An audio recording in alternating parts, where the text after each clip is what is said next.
Bab 1231. Corinne tidak pernah menyangka bahwa setelah sekian lama, Jeremy masih bisa menyakitinya. Tidak, aku tidak akan minta maaf padanya. Meminta maaf sama saja dengan mengakui kesalahan. Para pelayan tidak berani campur tangan, jadi mereka pergi menemui manajer. Lagi pula, restoran akan terlihat buruk jika terjadi perkelahian di pintu masuk. Kedatangan manajer yang terburu-buru menarik perhatian pengunjung lain. Mereka pun ikut bersamanya untuk melihat apa yang sedang terjadi. Pamela meminta Francine untuk membantunya ke pintu masuk ketika ia mendengar seseorang mengatakan Jeremy dan seorang wanita sedang berkelahi dengan wanita lain. Ia menerobos kerumunan dan melihat Jeremy mencengkeram kerah Corinne dan memaksanya untuk meminta maaf kepada Sofia, yang kepalanya berdarah. Namun, betapapun Jeremy mengancamnya, Corinne dengan keras kepala menolak untuk meminta maaf. Sofia, di sisi lain, terus mengatakan kepada Jeremy bahwa dia baik-baik saja dan harus melupakannya. Pamela yang murka bergegas menghampiri dan mendorong Jeremy. Apa yang kau lakukan? Apa kau lupa kalau Corinne sedang hamil? Apa kau sudah gila? Bagaimana bisa kau memperlakukannya seperti ini? Kau lihat Sofia berdarah di kepalanya. Ya, Corinne yang melakukannya. Dia harus minta maaf padanya, kata Jeremy datar. Dengan lengan yang melindungi Corinne, Pamela menoleh ke arah Sofia. Sofia, ada apa? Apa Corinne benar-benar menyakitimu? Tanyanya ketika melihat darah di dahi Sofia. Ya, jawab Sofia ragu-ragu. Tapi aku yakin dia tidak sengaja. Dia ingin pergi, tapi aku mencoba menghentikannya karena aku tahu kau ingin bicara dengannya. Dia pasti menganggapku menyebalkan, jadi dia mendorongku pelan-pelan, dan maksudku sangat pelan. Tapi itu mengejutkanku, jadi aku jatuh dan kepalaku terbentur. Jeremy mulai panik ketika melihat darah keluar dan terus memaksa Corinne untuk minta maaf. Aku terus bilang padanya aku baik-baik saja, tapi dia tidak mau mendengarkanku. Pamela mengerutkan kening setelah Sofia menceritakan kembali apa yang terjadi. Ia menatap Jeremy yang melotot sebelum berbalik menatap Corinne, yang matanya merah dan berkaca-kaca. Corinne, apakah yang dikatakan Sofia benar? Corinne menatap Pamela dengan mata terbelalak. Suasana hatinya sedang tidak baik, jadi ia hanya berkata, kurasa begitu. Karena kamu memang mendorongnya, Jeremy berhak memintamu meminta maaf kepada Sofia, kata Pamela dengan nada kesal. Nah, maukah kamu menjadi anak baik dan meminta maaf? Corinne tertegun, tapi tak lama kemudian ia tertawa kecil. Aku seharusnya tidak kaget. Keluarga Holden itu sama saja. Ia pikir Pamela akan memihaknya, tapi ternyata ia salah. Tentu saja dia akan memihak menantu perempuannya yang sebenarnya. Aku hanyalah mesin persalinan bagi mereka. Mereka ingin aku minta maaf. Iya. Baiklah, aku akan minta maaf. Bab 1232. Baiklah, aku akan minta maaf pada Nona Sofia, kata Corinne sambil tersenyum. Pamela tersenyum lega mendengar jawaban Corinne. Benar, Corinne, kau memang gadis bijaksana seperti yang kukenal. Corinne menghampiri Sofia, yang berusaha menyembunyikan kegembiraan di matanya. Sofia melambaikan tangannya dan berbohong, sebenarnya, tidak perlu, Corinne. Aku tahu kau tidak bermaksud, Corinne menjambak rambut Sofia, menyeretnya ke meja, dan membenturkan kepalanya ke rambut itu sebelum dia bisa menyelesaikan kalimatnya. Segalanya terjadi begitu cepat sehingga Sofia bahkan tak sempat bereaksi. Yang ia tahu berikutnya, ia menjerit kesakitan. Tak seorang pun menduga hal itu akan terjadi, jadi wajar saja jika mereka terkejut. Corinne sudah selesai berurusan dengan Sofia ketika Jeremy hendak menghentikannya. Ia memelototi Corinne ketika melihat luka baru di dahi Sofia. Apa-apaan kau melakukan itu? Desisnya, novel drama. Corinne mendorong Sofia ke dada Jeremy sebelum mengambil tisu dari meja untuk menyeka tangannya. Tuan Jeremy, tak ada yang lebih kubenci di dunia ini selain dituduh atas hal-hal yang tidak kulakukan. Aku tak akan pernah meminta maaf atas tuduhan tak berdasar. Karena kau bersikeras meminta maaf kepada Sofia, lebih baik aku melakukan hal-hal yang kau tuduhkan padaku sebelum meminta maaf. Jeremy mengerutkan kening dan menenangkan Sofia sebelum menarik tangannya. Ia lalu menatap Corinne dengan mata muram. Corinne tak lagi peduli dengan pendapat Jeremy tentangnya. Sekarang setelah aku benar-benar menyakiti Sofia, aku tak keberatan lagi meminta maaf padanya, tambahnya. Ia menoleh ke Sofia dan berkata dengan sungguh-sungguh, Nona Sofia, saya sungguh minta maaf telah menyakiti Anda. Apakah Anda perlu pergi ke rumah sakit? Saya akan mengganti biaya medis yang mungkin Anda keluarkan. Sofia menahan amarahnya dan menatap Corinne dengan tak percaya. Kenapa? Kenapa kau memperlakukanku seperti ini padahal kita baru saja bertemu? Corinne mengangkat alis. Kau tak berhak mempertanyakanku kalau kau sendiri yang memintanya. Tapi aku tidak memintanya, kata Sofia dengan sedih. Corinne meremas tisu dan membuangnya ke tempat sampah. Lalu ia menoleh ke Jeremy dan bertanya, karena aku sudah minta maaf, bolehkah aku pergi? Jeremy hanya menatapnya dengan dingin. Menyadari kebisuannya, Corinne berbalik untuk pergi. Pamela segera tersadar dari keterkejutannya. Ia lalu berdiri di depan Corinne dan meraih tangannya. Corinne, mau kemana? Pulang bareng aku. Corinne menarik tangannya dan memberi jarak antara dirinya dan wanita tua itu. Nona Pamela, maaf Anda sudah bersusah payah datang ke sini, tapi saya tidak mau pulang bersama Anda. Saya akan pulang ke rumah saya sendiri. Tolong minta Jeremy dan Francine untuk mengantar Anda pulang. Pamela tidak suka Corinne memanggilnya, Nona Pamela, tetapi dia memutuskan untuk tidak mengoreksinya karena ada hal yang lebih penting. Corinne, bayinya akan segera lahir, jadi tidak aman bagimu untuk berkeliaran di luar. Jadilah anak baik dan pulanglah bersamaku. Corinne mundur selangkah lagi untuk mencegah Pamela memegang tangannya lagi. Aku tidak akan berkeliaran di luar. Aku punya teman dan rumah, dan aku tahu cara mengurus diriku sendiri. Kau bisa tenang, aku akan menjalani hidup yang sangat baik, kata Corinne tanpa ekspresi. Nona Pamela, kuharap kau berhenti menganggapku sebagai keluargamu. Menantu perempuanmu yang sebenarnya ada di sana. Kau harus memintanya untuk melahirkan jika kau ingin punya cicit. Mengenai bayi yang kukandung saat ini, dia tidak ada hubungannya dengan keluarga Holden. Kau tidak perlu mengkhawatirkannya lagi. Bab 1233. Corinne berjalan mengitari Pamela untuk keluar dari restoran. Corinne, Pamela mencoba menghentikannya lagi, jelas-jelas khawatir padanya.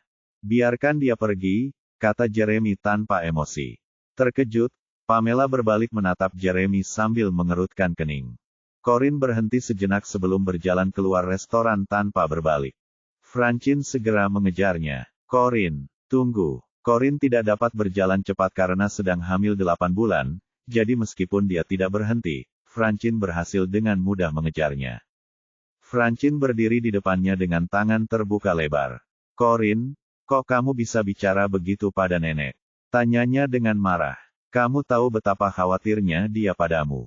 Corinne tersenyum. Apakah dia mengkhawatirkanku atau bayinya? Francine mengerutkan kening. Keduanya, tentu saja.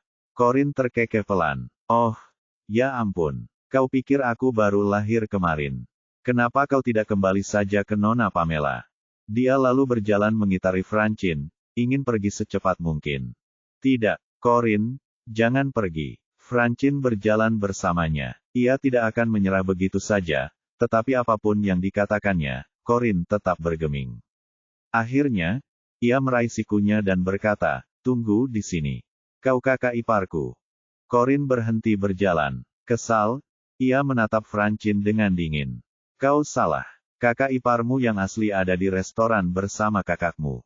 Francine terkejut. Maksudmu Sofia, aku tidak akan pernah menerimanya sebagai kakak iparku.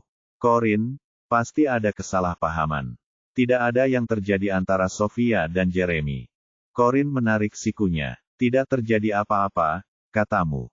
Bagaimana kau bisa bilang begitu padahal mereka berdua sudah menikah secara resmi? Ini pertama kalinya Francine mendengar berita itu. Apa? Kapan itu terjadi? Bagaimana? Kok aku belum pernah dengar? Tanyanya tergagap. Corinne bahkan tidak repot-repot menganalisis apakah Francine sedang berpura-pura. Kenapa kamu tidak bertanya saja pada mereka? Novel drama. Francine berdiri diam, khawatir Corinne akan melarikan diri jika dia kembali ke restoran. Corinne, aku bahkan tidak tahu mereka sudah menikah. Teriaknya, meskipun kamu tidak peduli lagi pada Jeremy, kamu seharusnya tetap peduli pada Joey. Anak itu terus mengurung diri di kamarnya sejak kamu pergi. Dia tidak mau bicara dengan Jeremy, aku, atau siapapun. Apa kamu tega meninggalkannya begitu saja? Oh, Joey, kasihan anak itu, pikir Corin. Ia sungguh kasihan dan menyukainya. Akan tetapi, betapapun khawatirnya dia terhadapnya, dia tidak tega membiarkan dirinya terseret kembali ke rumah keluarga Holden karena dia.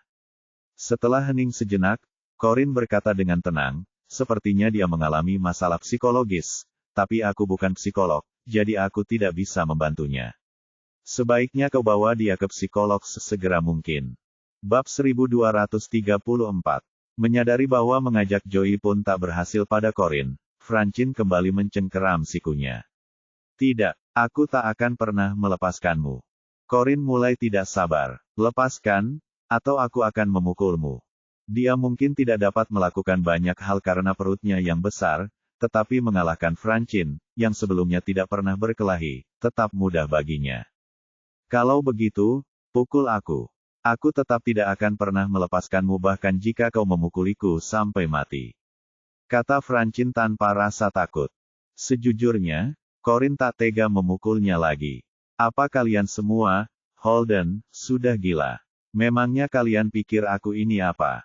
Pada saat itu, Annie dan Markus datang berlari. Annie menghela napas ketika melihat betapa keras kepala Francine. Corin, Francine hanya bermaksud baik, katanya cemas. Mungkin, kamu bisa mempertimbangkan untuk kembali ke restoran dan membicarakannya dengan Paman Jeremy. Aku hanya merasa ada kesalahpahaman dalam semua ini. Corin menatap Annie. Tiba-tiba, ia mendorong Francine ke arahnya. Bawa dia kembali ke kakaknya. Aku tidak punya waktu untuk mengurusi Holden lagi.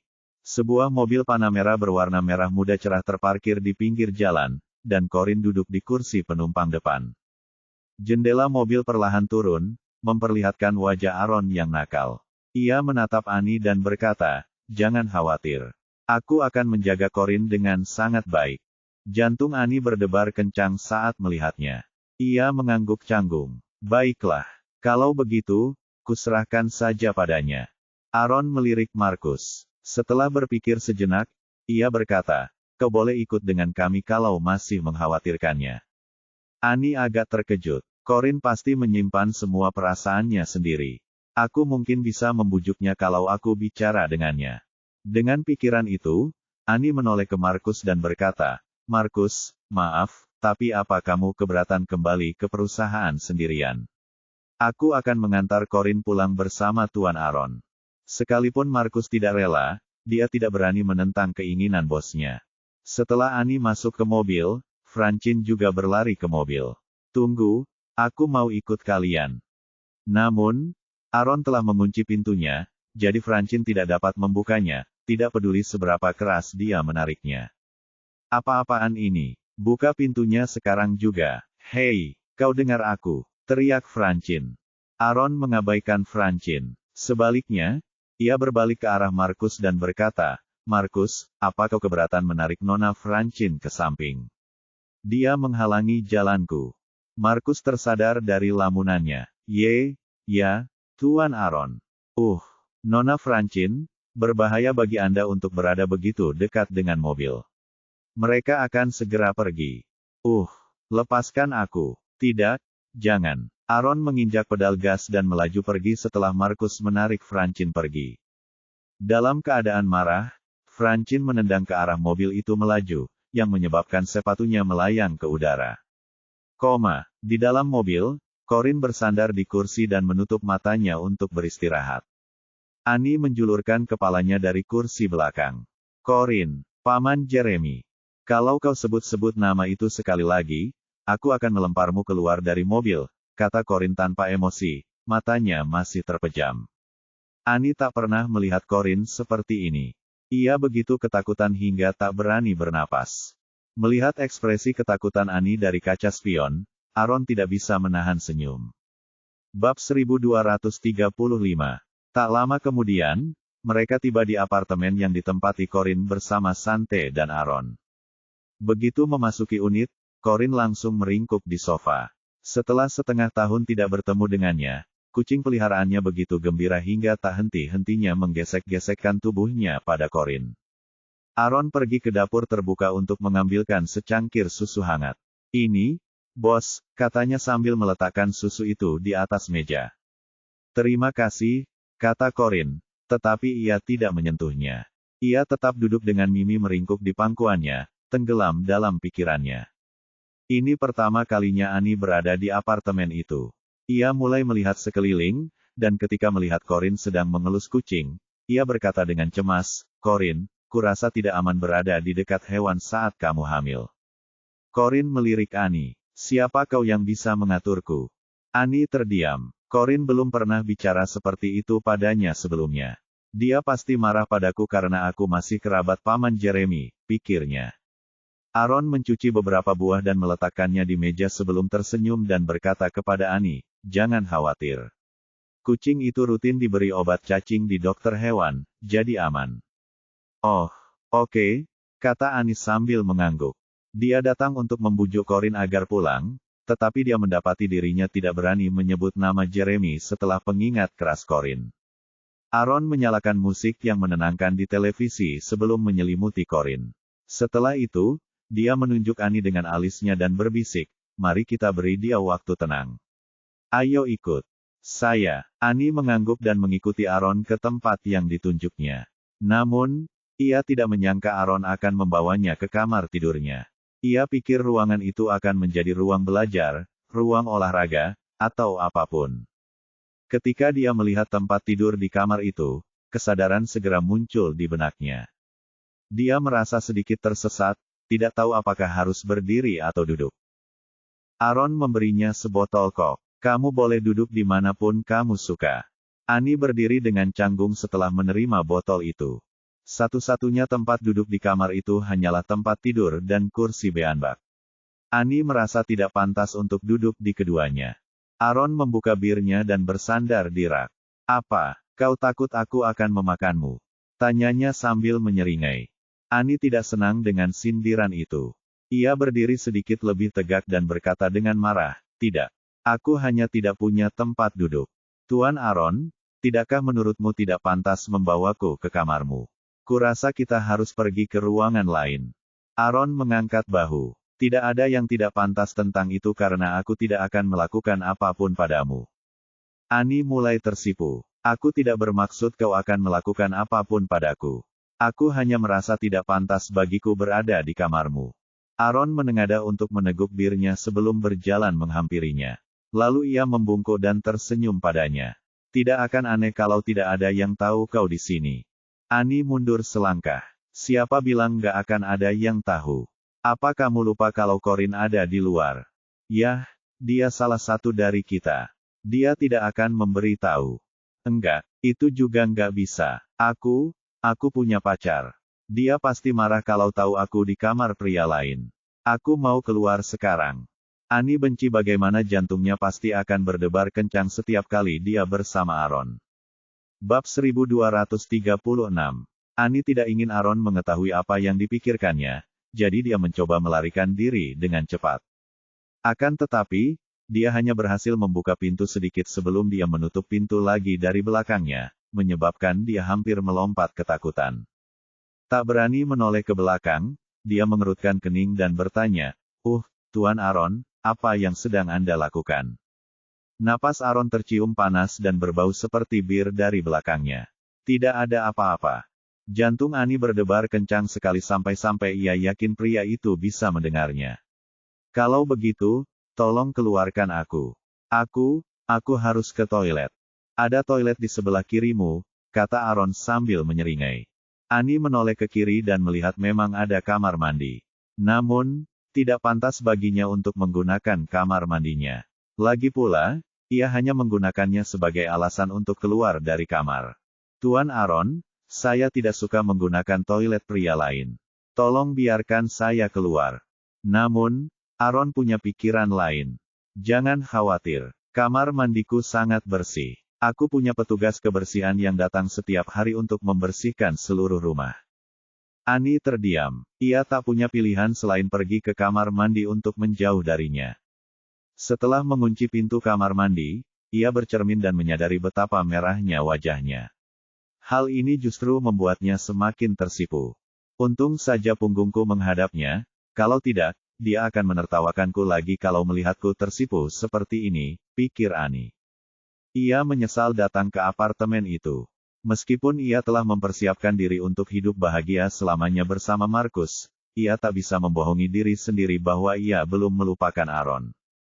Satu-satunya hal yang dia lakukan adalah menekan perasaannya terhadapnya dengan mengatakan pada dirinya sendiri bahwa dia bukan pria yang baik mengingat betapa seringnya dia tidak menghormatinya di masa lalu. Meski begitu, ia tetap tak bisa menghentikan jantungnya berdebar kencang setiap kali melihat Aaron. Ia menganggapnya karena ketampanan Aaron. Bahkan, Aaron adalah pria paling sempurna yang pernah ia temui. Apa yang harus kulakukan sekarang? Aku tidak bisa keluar dengan penampilan seperti ini, pikir Annie. Dia menghabiskan 10 menit di kamar mandi sebelum keluar. Meskipun dia tidak ingin menghadapinya, akan lebih memalukan lagi jika dia curiga dia sedang sembelit. Saat dia keluar, dia melihat Aaron bersandar di pintu kamar tidur, menyeringai padanya. Jadi kamu akhirnya keluar. Annie mengerutkan kening. Tuan Aaron, kenapa kau melakukan ini? Bisakah kau berhenti menggangguku? Aaron tersenyum. Apa aku mengganggumu? Bagaimana bisa kau bertanya seperti itu jika kau sendiri yang tidak mengizinkanku keluar dari ruangan ini? Balas Annie. Aaron terkekeh. Sudah kubilang untuk membiarkan bos punya waktu tenang, kan? Dan kau setuju untuk datang ke sini bersamaku. Annie terus mengerutkan kening. Aku tidak tahu kau akan membawaku ke kamarmu. Aku tidak akan datang kalau tahu. Aaron tersenyum. Baiklah. Aku tidak akan menggodamu lagi. Tinggallah di sini sebentar. Kau akan membangunkan Corin kalau kau keluar sekarang.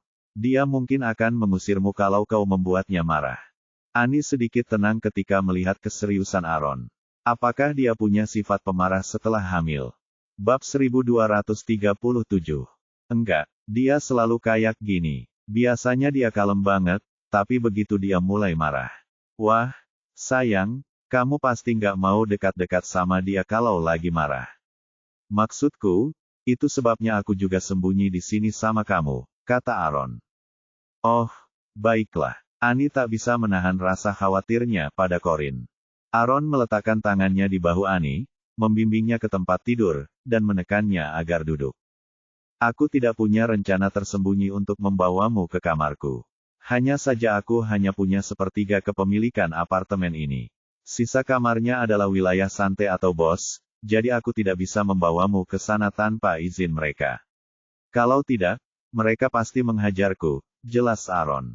Awalnya, Annie takut duduk di tempat tidurnya, tetapi dia merasa sedikit lebih baik setelah penjelasannya, jadi dia tetap duduk. Dia selalu tahu Aaron tinggal bersama Sante, tetapi ini adalah pertama kalinya dia mengetahui Corin juga tinggal di tempat yang sama.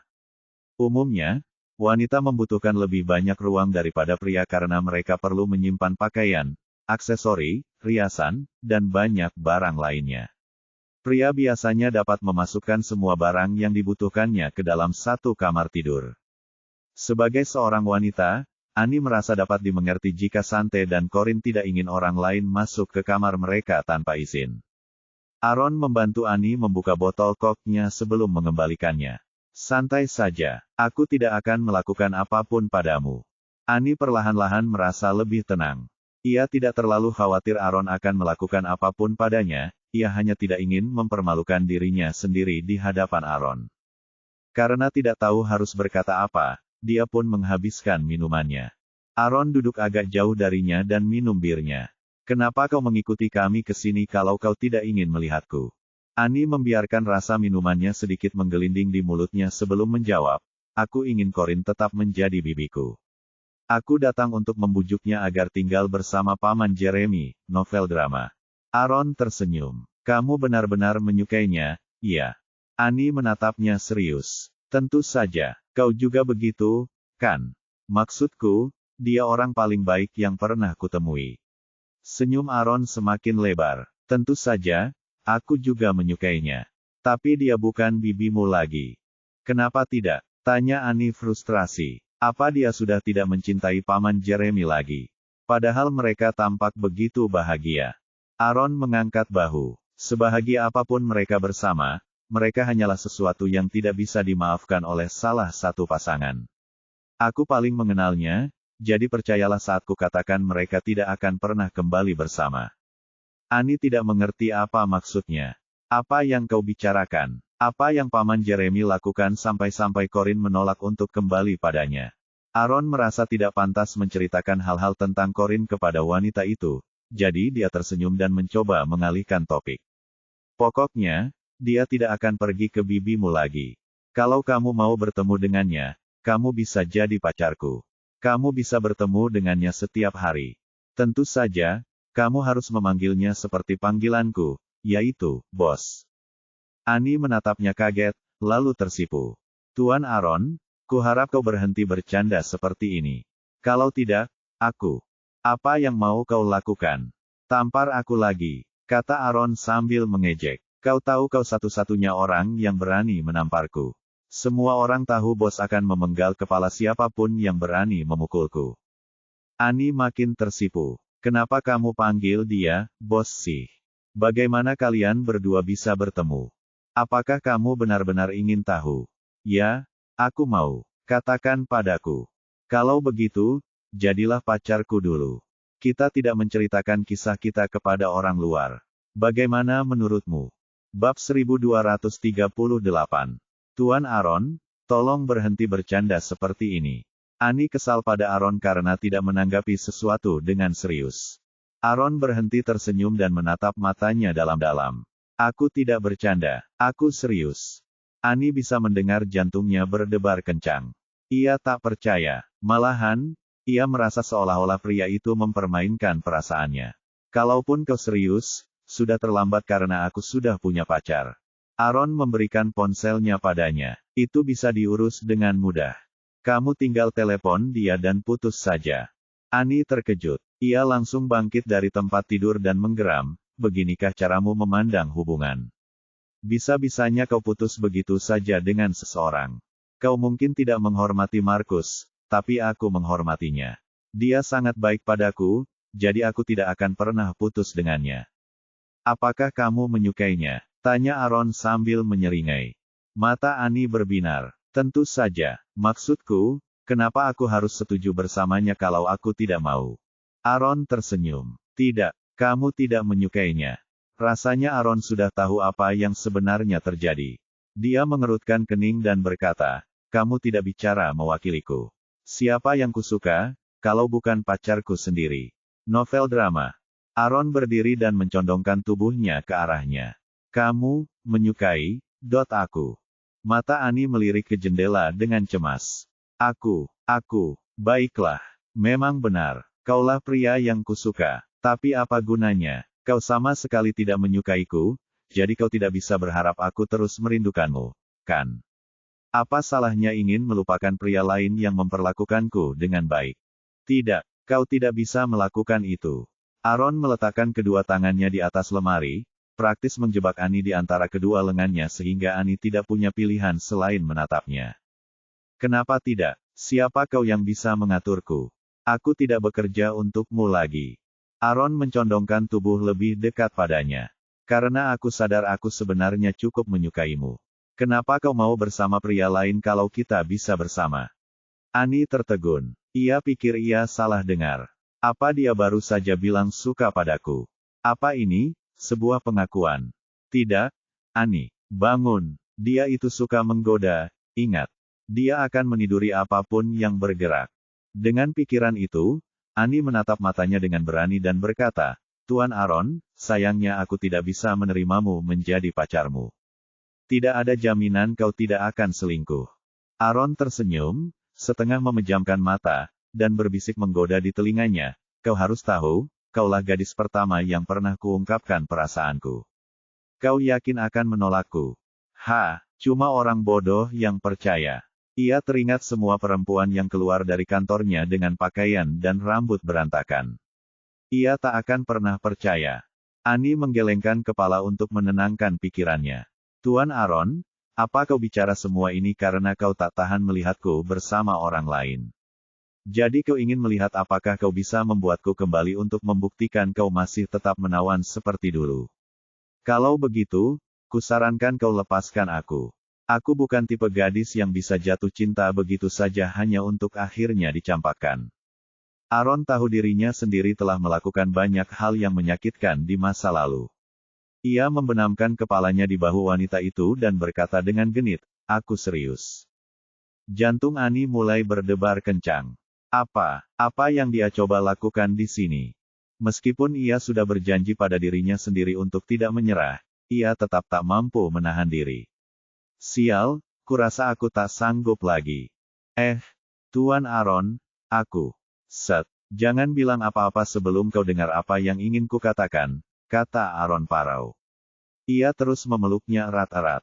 Alasan dia membenamkan kepalanya di bahunya adalah karena dia tidak berani menghadapinya setelah melakukan begitu banyak hal yang menyakitkan padanya di masa lalu. Bab 1239. Dulu aku pikir kamu bukan siapa-siapa. Kupikir kamu cuma salah satu dari sekian banyak perempuan yang menyukaiku karena penampilan atau uangku. Tapi aku jadi merasa ada yang kurang dalam hidupku setelah kamu berhenti bekerja. Aku terus membayangkanmu duduk di meja kerjamu, membawakanku kopi, atau... Yah, kamu mengerti maksudku. Bayangkan betapa terkejutnya aku ketika aku cemburu pada Markus setelah kalian berdua jadian. Bagaimana bisa kau memperlakukan pria lain seperti dulu kau memperlakukanku? Aku tidak tahan. Aku tidak tahan melihatmu bersikap baik pada pria lain. Aku tidak tahan. Annie mulai bingung. Apa yang dia lakukan? Apa dia mencoba memainkan kartu kasihan? Tuan Aaron. Aaron mengusap wajahnya ke bahunya. Jadi, bagaimana? Jadi pacarku. Aku janji tidak akan menggoda wanita lain kalau kamu mau jadi pacarku. Aku cuma mau lihat kamu. Jadi, kumohon beri aku kesempatan. Napas Annie mulai sesak. Otaknya mengatakan ia hanya akan terluka jika ia setuju menjadi pacarnya, tetapi hatinya. Tidak, Tuan Aaron. Yang kuinginkan adalah hubungan yang stabil dan hidup yang sederhana. Meskipun kuakui aku masih punya perasaan padamu, aku khawatir kita tidak secocok itu. Naif sekali aku berpikir bisa mengubahmu dengan cintaku, tapi sekarang aku tahu aku tidak bisa. Kamu bilang kamu suka aku sekarang, tapi kamu sudah hidup bebas sejak muda. Kira-kira berapa lama kamu bisa menjauhi wanita lain? Setahun, setengah tahun, 3 bulan. Pokoknya, aku rasa aku nggak tahan kalau kamu ninggalin aku lagi sementara kamu selingkuh dengan wanita lain. Jadi, kita lupakan saja. Annie merasakan tubuh Aaron menegang saat dia mengucapkan kalimat terakhir. Apakah kamu serius tidak akan mempertimbangkannya lebih jauh? Tanyanya. Annie sendiri tidak begitu teguh pendiriannya karena sebelumnya dia sangat mencintai Aaron. Tok, tiba-tiba suara ketukan pintu menghentikan pembicaraan mereka. Aaron menegakkan tubuhnya dan melangkah untuk membuka pintu. Corinne berdiri di luar sambil menatapnya dengan dingin. Hai, bos. Ada apa? Tanya Aaron dengan senyum khasnya. Corinne melirik ke dalam ruangan. Jangan berani-beraninya kau berbuat apapun pada Annie. Antar dia pulang nanti. Benar, bos, jawab Aaron sambil mengangguk. Annie tersadar dari lamunannya dan berjalan menghampiri mereka. Corinne, aku tidak mau pergi. Tatapan Corinne berubah dingin. Dan kenapa tidak? Annie merinding. Karena aku punya banyak hal untuk dibicarakan denganmu. Maksudku, kita sudah lama tidak bertemu. Jadi, bolehkah aku menginap di sini malam ini? Corinne bahkan tidak perlu bertanya untuk mengetahui apa yang ingin dibicarakan Annie padanya. Karena tidak ingin mendengar apapun tentang Jeremy, Corinne berkata, kita bisa bicara besok. Aku sedang tidak ingin melakukan apapun hari ini, jadi sebaiknya kamu pulang saja. Bab 1240. Setelah itu, Corinne kembali ke kamarnya. Annie menunduk sedih. Sepertinya Corinne akan putus dengan Paman Jeremy. Kamu bisa tinggal di kamarku malam ini jika kamu mau, kata Aaron sambil menyeringai. Annie mendongak menatapnya dan tak kuasa menahan tawa kecut ketika teringat percakapan mereka beberapa saat lalu. Terima kasih, tapi aku lebih suka tidur di ruang tamu. Meskipun Corinne tidak mau bicara dengannya, Annie bersikeras untuk tetap tinggal karena ingin mengawasinya demi Jeremy. Bagaimana kalau Corin menghilang lagi seperti terakhir kali? Pikirnya. Aaron tersenyum. Sepertinya ia sudah lupa tentang penolakan itu. Jadi, kau yakin akan menginap malam ini? Iya. Bagus. Kalau begitu, kau bisa masak makan malam. Aku ingin mencicipi masakanmu. Annie memerah dan menatapnya tak percaya. Tapi aku tamu di sini. Bagaimana bisa kau meminta tamu memasak untukmu? Aaron mengangkat bahu dan menyeringai, membuat Annie ingin meninju wajahnya. Yah, aku juga tidak punya pilihan karena aku tidak bisa memasak. Lagi pula, memesan makanan untuk Corin di luar juga tidak sehat. Jadi bagaimana menurutmu? Apa kau bersedia berkorban sedikit demi bibimu? Annie terdiam. Sialan nih orang. Sementara itu, di ruang gawat darurat. Perawat telah membalutkan perban di dahi Sofia dan menyuruhnya untuk memastikan perbannya tetap kering. Sofia mengangguk tanda mengerti sebelum bangkit dan berjalan keluar dari unit gawat darurat. Di luar, Jeremy sedang berbicara di telepon dengan ekspresi serius novel drama. Pasti telepon tentang pekerjaan, pikir Sofia. Ia menunggu dengan tenang hingga pria itu menutup telepon sebelum berjalan menghampirinya. Jeremy, perawat bilang aku baik-baik saja, jadi kamu bisa kembali bekerja kalau mau. Pasti ada banyak hal yang perlu kamu urus karena perusahaan baru saja pindah ke gedung baru. Jeremy melirik dahinya yang diperban. Lalu ia menyimpan ponselnya dan mengangkat dagunya pelan. Tidak apa-apa, ayo pergi. Aku akan mengantarmu kembali ke hotel. Sofia telah menginap di hotel itu selama 6 bulan terakhir. Jeremy tidak memberinya kesempatan untuk mengatakan apapun sebelum memasukkan tangannya ke saku dan berjalan pergi. Sofia menatap punggungnya dengan linglung, tetapi dia cepat menggelengkan kepalanya dan mengikutinya. Jeremy, kurasa kau harus pergi menemui Corin. Dia mungkin masih marah padamu sekarang, kata Sofia cemas. Wajah Jeremy langsung menjadi gelap saat nama Corin disebut. Aku benar-benar minta maaf. Kalian berdua akhirnya bisa bertemu setelah 6 bulan, tapi aku malah membuat kalian berdua bertengkar, kata Sofia. Hei, bagaimana kalau begini? Kau bawa aku menemuinya, dan aku akan menjelaskan bahwa tidak ada yang terjadi di antara kita. Bagaimana menurutmu? Jeremy mendengus dan terus berjalan. Menurutmu dia akan peduli? Sofia agak terkejut. Maksudmu dia sudah tidak peduli padamu lagi. Tapi dia sedang mengandung bayimu, kan? Bagaimana mungkin dia tidak peduli pada ayah bayinya? Wajah Jeremy semakin muram saat mendengar bayi itu. Bajingan kecil itu tidak peduli padaku, dan dia sangat berharap aku tidak ada hubungannya dengan bayi itu. Jelas dari apa yang Corin katakan kepadanya di restoran bahwa dia tidak berniat membiarkannya terlibat dalam kehidupan bayinya. Jeremy masuk ke kursi pengemudi sementara Sofia duduk di kursi penumpang depan.